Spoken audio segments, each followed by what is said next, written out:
All right, good morning everyone. So this is the video where I am going to introduce behavioral design pattern. This is the third video in introduction of design pattern. And by completing this video, we are able to complete the introduction of all three different parts proposed by Gang of Four design pattern book. And these are creational, structural and behavioral. So without wasting the time, let's start deep dive in introduction of behavioral design pattern. So in a bookish terminology, behavioral design pattern are concerned with algorithms and the algorithm and the assignment of responsibilities between objects. They are not only describe pattern of objects and classes, but also the patterns of communication between them. These patterns help in defining how objects interact in a way that increases flexibility in carrying out this communication. Here are the list of design patterns which we are going to cover under behavioral pattern. The first one is chain of responsibility, then command pattern, interpreter pattern, iterator pattern, mediator pattern, memento pattern, observer pattern, state pattern, strategy pattern, template pattern, and the visitor pattern. Let's explore each pattern with definitions, purposes, how they work with the examples, and understand the perspective of developer and architect.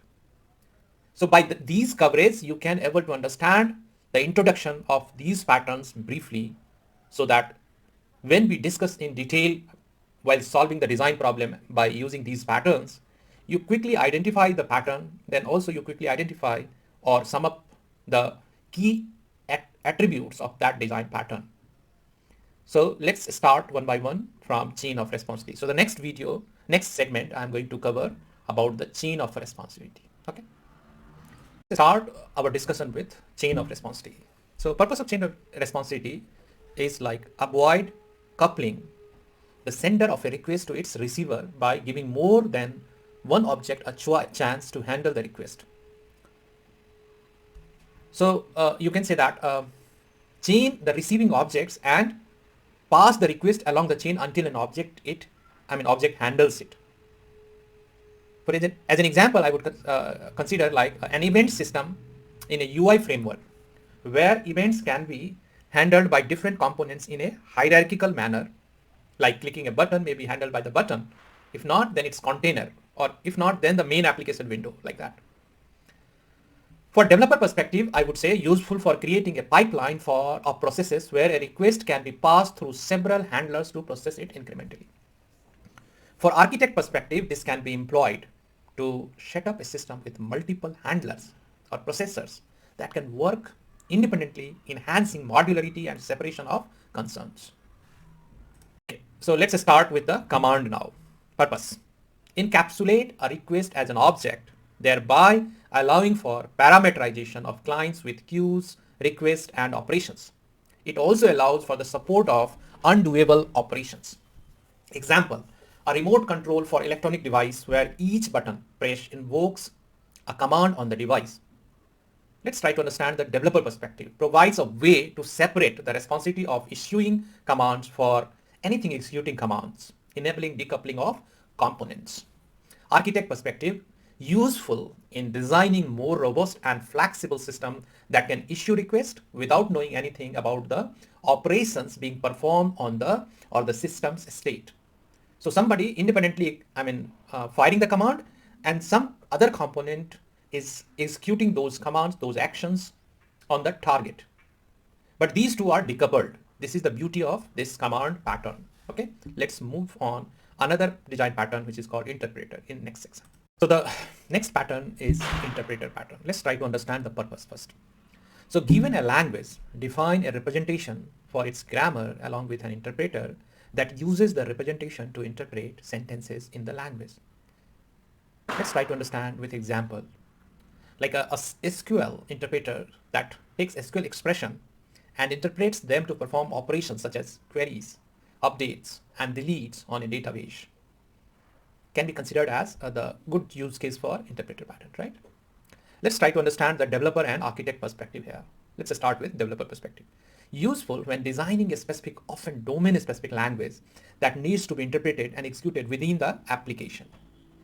Architect perspective, this may be used to define interpretable script or domain rules that can change without altering the application code base. Let me repeat again. This may be used to define interpretable scripts or domain rules that can change without altering the application code base. So this is a good use case for these kind of scenarios. I hope I'm able to explain your interpreter pattern. I am able to introduce interpreter pattern briefly in front of you, and you will able to understand by this analogy. If you have any further requirement, please comment in video. Okay, let's move on the next design pattern, which is iterator pattern. Okay, let's try to understand the iterator pattern now. Let's explain the purpose first. Provide a way to access the elements of an aggregate object sequentially without exposing its underlying representation. Confused? Let me explain you with example then. An iterator that allows sequential traversal over a complex data structure like a linked list or a binary tree. Okay, let me repeat again. An iterator that allows sequential traversal over a complex data structure like a linked list or a binary tree. Developer perspective. And by the way, one more important point I would like to mention here, that it is not only on the standard data structure. You can create your own data structure or class or object, and you can write your own iterator who can traverse inside their data structure. So it is like customizable. You can create your own also. Okay. Now let's try to understand the developer perspective. Simplifies the client code that needs to iterate over elements of a collection without dealing with the collection internal structure. Very simply, I put again that simplifies the client code that needs to iterate over elements of a collection without dealing with the collection's internal structure. Let's try to understand the architect perspective now.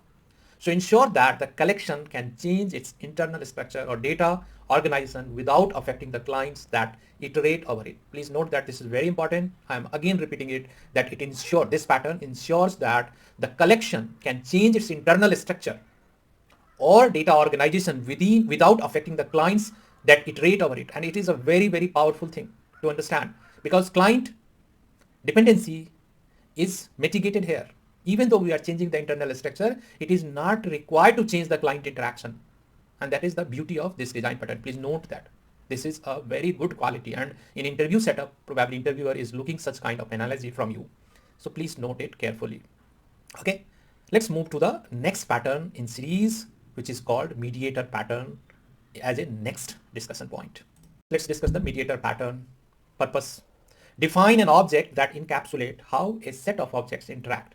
Mediator promotes loose coupling by keeping objects from referring to each other explicitly, and it lets you vary their interaction independently.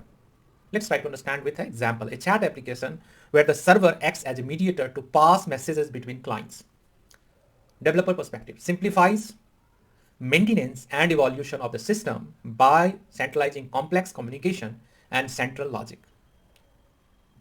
Let's try to understand the architect perspective. Helps in reducing the number of direct dependency between the components, leading to a system that is easier to understand, maintain, and extend.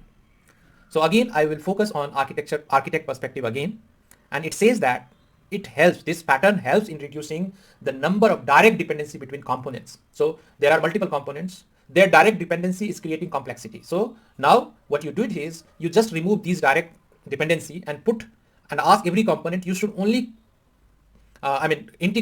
interact with a central component, which is called mediator. No need to communicate directly now. So you only has one point of interaction, which is the mediator component. And by that way, you are simplifying the overall complexity of the system, which is a gem of this design pattern, which is the crux of this design pattern. I hope you will able to understand it. If not, please put your feedback on comments so that I will try to share more different way to easy understand for you. Okay, let's move in the next design pattern in this segment, which is called Memento. Okay, which is called Memento. Let's try to understand the iterator pattern now. Let's explain the purpose first. Provide a way to access the elements of an aggregate object sequentially without exposing its underlying representation. Confused? Let me explain you with example then. An iterator that allows sequential traversal over a complex data structure like a linked list or a binary tree. Okay, let me repeat again. An iterator that allows sequential traversal over a complex data structure like a linked list or a binary tree. Developer perspective. And by the way, one more important point I would like to mention here, that it is not only on the standard data structure. You can create your own data structure or class or object, and you can write your own iterator who can traverse inside their data structure. So it is like customizable. You can create your own also. Okay. Now let's try to understand the developer perspective. Simplifies the client code that needs to iterate over elements of a collection without dealing with the collection internal structure. Very simply, I put again that simplifies the client code that needs to iterate over elements of a collection without dealing with the collection's internal structure. Let's try to understand the architect perspective now. So ensure that the collection can change its internal structure or data organization without affecting the clients that iterate over it. Please note that this is very important. I'm again repeating it, that this pattern ensures that the collection can change its internal structure or data organization without affecting the clients that iterate over it. And it is a very, very powerful thing to understand, because client dependency is mitigated here. Even though we are changing the internal structure, it is not required to change the client interaction. And that is the beauty of this design pattern. Please note that this is a very good quality, and in interview setup, probably interviewer is looking such kind of analogy from you. So please note it carefully. Okay, let's move to the next pattern in series, which is called mediator pattern, as a next discussion point. Let's discuss the mediator pattern. Purpose: define an object that encapsulate how a set of objects interact. Mediator promotes loose coupling by keeping objects from referring to each other explicitly, and it lets you vary their interaction independently. Let's try to understand with an example. A chat application where the server acts as a mediator to pass messages between clients. Developer perspective: simplifies maintenance and evolution of the system by centralizing complex communication and central logic. Let's try to understand the architect perspective. Helps in reducing the number of direct dependency between the components, leading to a system that is easier to understand, maintain, and extend. So again, I will focus on architect perspective again, and it says that this pattern helps in reducing the number of direct dependency between components. So there are multiple components. Their direct dependency is creating complexity. So now what you did is you just remove these direct dependency and ask every component, you should only interact with a central component, which is called mediator. No need to communicate directly now. So you only has one point of interaction, which is the mediator component. And by that way, you are simplifying the overall complexity of the system, which is a gem of this design pattern, which is the crux of this design pattern. I hope you will able to understand it. If not, please put your feedback on comments so that I will try to share more different way to easy understand for you.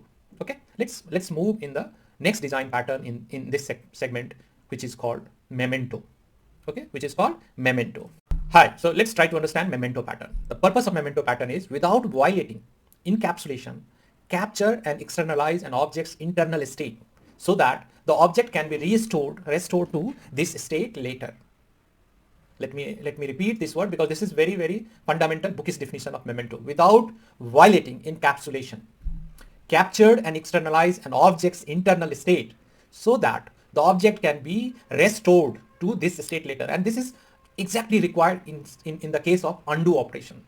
And that's why you will see that when you are implementing undo functionality, you are primarily using two or three major pattern. One is called command pattern, another is called Memento.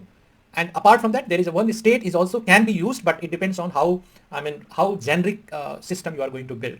But in general, command and Memento, these two pattern is must required to implement a good way of undo operation in your undo feature in your application or service. Okay, so that's why please note it down.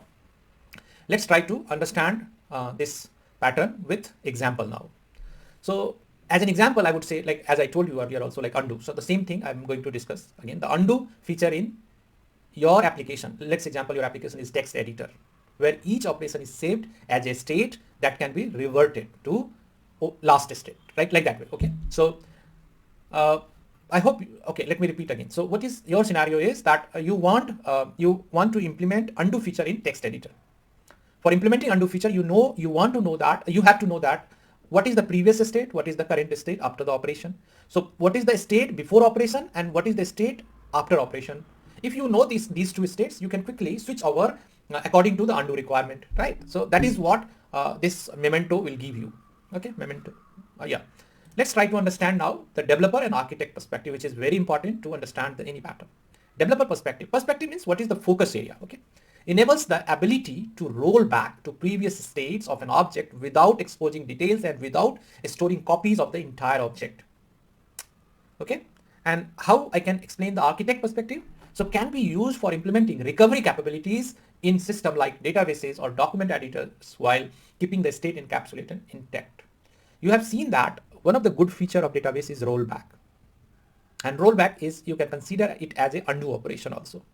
So exactly this pattern is required inside a rollback or undo operation. I hope by this much analysis, I am sure that you will be able to understand the basics of memento here, and I'm pretty sure that you by now you are aware of how to introduce memento pattern and what is the importance of memento pattern in a developer point of view or an architect point of view. Okay, in detail how to use and how to implement this pattern and use in the real problem scenario, we will discuss it later next video maybe. But for this video introduction part, you have already gone through that. What is this? By example you understand, then you also try to understand how we can implement it, and then we also try to understand what is the developer and architect perspective for this pattern. Okay, moving on to next pattern, which is the observer pattern. So let's learn the observer pattern in the next segment. Let's try to understand the observer pattern now. As a purpose, I can say define a one-to-many dependency between objects so that when one object changes state, all its dependent are notified and updated automatically, right? Let's try to understand with example now. A data model where views needs to be updated when the model changes, like in the model view controller pattern, MVC pattern. Developer perspective, allow for the construction of a responsive system where changes in one component can be propagated to dependent component with low coupling. Let's try to understand the architect perspective now. So ideal for designing event-driven system where the state of one component can affect many others many others component without creating any rigid structure. So the beauty of this pattern is decoupling in subsystem or system, and removing the direct dependency in subcomponents. You can also say that this is promoting to event-based interaction between the components. And this is definitely not only in this place, many places it is used, and its advancement is very highly useful in many scenarios, not only within application, outside the application. You have heard that there are several event-based decoupling system available in real world. Like as an example, you would say that lots of message handler or event handler is designed on the basis of this pattern. Yes, it is not only this, like it is, I would say that this is a core part of these system. Okay, so I hope that roughly by now you are very much clear about the introduction part of observer pattern, and detail we will see in the upcoming videos. Okay, so let's move on to the next pattern from behavioral segments, and that is called a state pattern. Okay, I think this word comes earlier also, but let's try to understand now in detail. So first, let me define the purpose. The purpose of a state pattern is allow an object to alter its behavior when its internal state changes. The object will appear to change its class. How it works? The state pattern involves an object representing the current state and a context object whose behavior varies as its state object changes. Example, let's say a traffic light that changes its operation depending on its state, such as green state, yellow state, and red state. Each state has different behavior for the time expired event. Okay, so it is like flowing from one state to another state. Let's try to understand the developer perspective here. Enable an object to change its behavior at runtime without resorting to large conditional statements. As a result, new state can be added without modifying the existing state classes or the context, which is the big advantage in extension of your functionality. And you will also observe that this is exactly following one design principle, which is part of solid design principle, is called OCP, open close principle. Okay. Now let's try to understand the architect perspective. Architect use this state pattern to design system that need to change their behavior dynamically or automatically.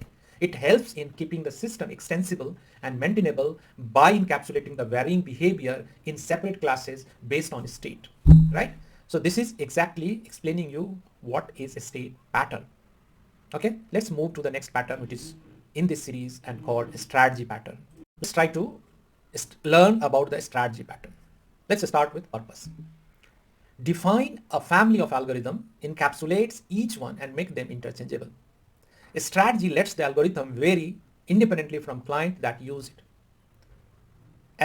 How it works, let me try to explain you. The strategy pattern uses composition to delegate responsibility to different algorithm implementation. A context object maintains a reference to a strategy object and delegates its algorithm task to that object instead of implementing multiple versions of the algorithm on its own. So they will delegate to the responsible object. Okay. Let's try to understand with example. A navigation system that can calculate a route based on different criteria like the shortest path, the fastest, or the most scenic scenario. Each strategy is encapsulated in its own class and can be selected dynamically. Let's try to understand the developer perspective here. Useful for situations where you need to dynamically change the algorithm used by an application. The pattern ensures that the algorithm section process is decoupled from the actual execution. Let's try to understand architect perspective also here. Architect find the strategy pattern beneficial when designing system with algorithms that are complex and subject to change. It allows for the easy introduction of new algorithm without modifying the context. Okay, so these are the developer and architect perspective for a strategy pattern. I hope this is clear by now.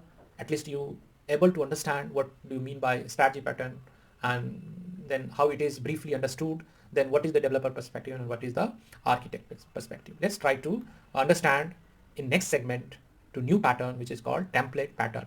By the way, this template pattern is also fall under behavioral pattern only. Okay, so let's move to the template pattern now.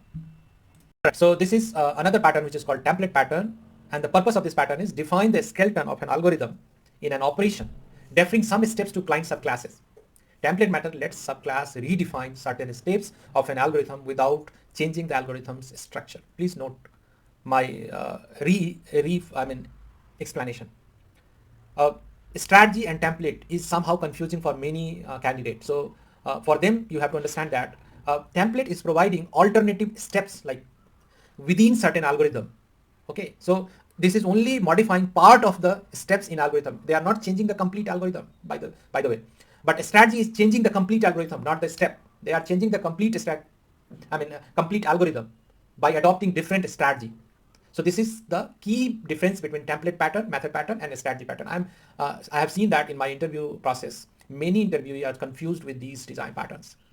So for them, this is the analysis. Okay, how it works. The template method pattern is characterized by an abstract class that contains a template method which defines the step of an algorithm. Some of these steps are implemented by the abstract class, while others are deferred to subclasses. Example, in a game abstract class could define a template method play that outlines the steps of play the game. The steps to initialize the game start and end it are the same for each game, but the actual gameplay is defined by subclasses.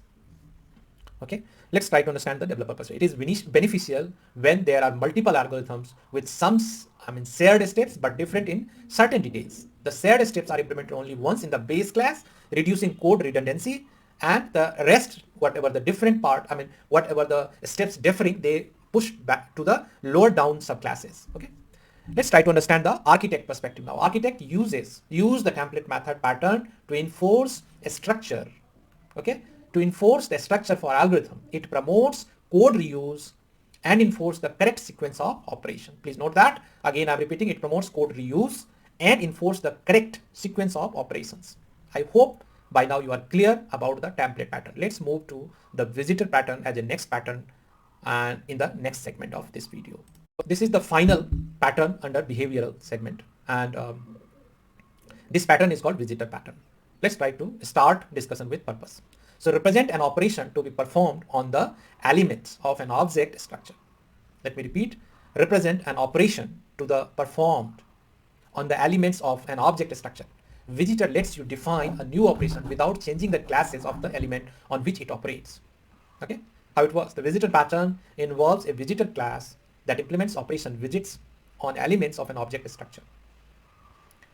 The elements provide an accept method that accepts a visitor and calls the visit method on it, passing itself as an argument.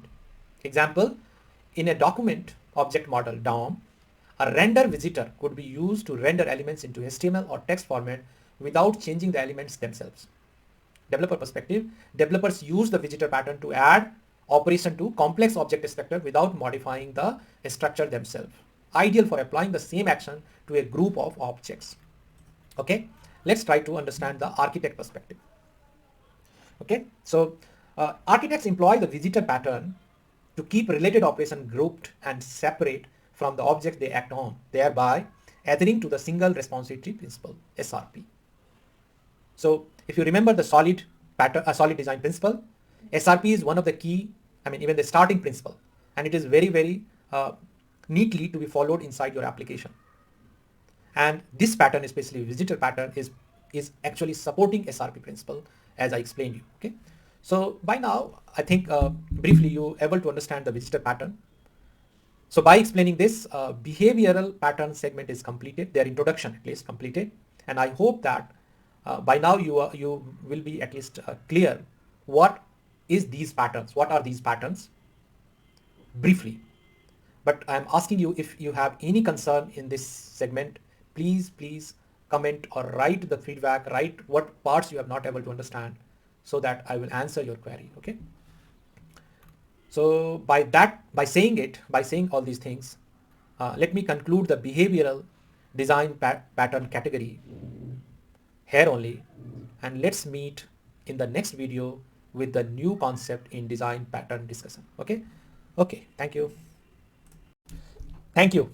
for completing this video, and I hope that you definitely have learned something which will help you in your system design interview. Hope to see you in next video with new concept and skills needed for the system design interview. By then, keep learning, keep improving, and keep sharing your knowledge.